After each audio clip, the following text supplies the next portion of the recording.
have the competence for this. We offer up the services of the Sindh government. Hand over federal tax collection to the Chief Minister of Sindh as well. We'll perform for you, Mr. Speaker. Mr. Speaker, I see no direction from this government to make Pakistan economically sovereign. There is much this government has given us to complain about. The most serious damage they have done is trying to fool this nation's poor. We have been given sermons on austerity and cutting costs, but the facts tell us another story. The facts say that current expenditure is up by 439 billion rupees. There's been indecision upon indecision and 3 budgets in one fiscal year and still no direction. Can you imagine doing business in this country where your taxes change 3 times in 1 year? Mr. Speaker, there have been cuts where there should not have been cuts. In the health sector, in the educational sector, to jobs, and there's been relief to the rich and broken promises to the rest.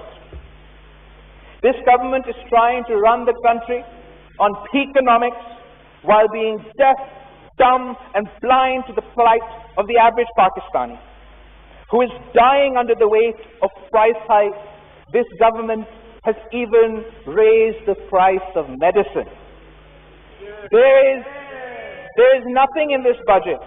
There is nothing in this budget for farmers, for laborers, for pensioners. Karachi has been ignored once again. I ask the government allies from the MQN, you must join us in demanding that Karachi gets the package that it deserves. PTI claims to have won a mandate from Karachi. It is time for them to deliver in Karachi. Balochistan has been ignored once again. How long will we ignore the people of Balochistan? Particularly when right now they are suffering as a result of the recent heavy rains and floods. Once again, there's nothing for South Punjab.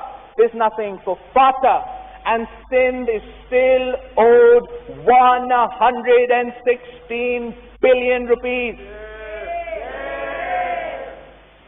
Mr. Speaker, I want to reiterate once again that on foreign policy, on terrorism, on the economy, we are willing to work with the government in the greater national interest.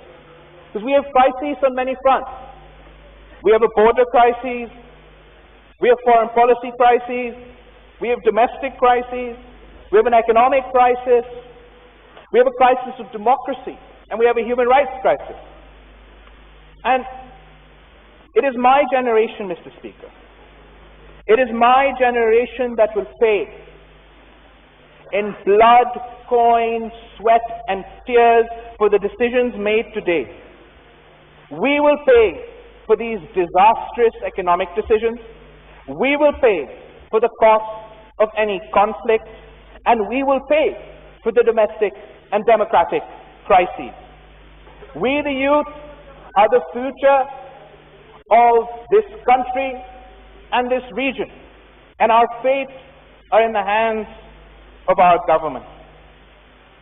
I pray to Almighty Allah to guide them so we can defeat the enemies of peace from within and without, so we can build a future for coming generations, so that we can lift our poor out of poverty, so that we can fulfill Jinnah's dream of a peaceful, prosperous and progressive Pakistan. Pakistan Zindabad.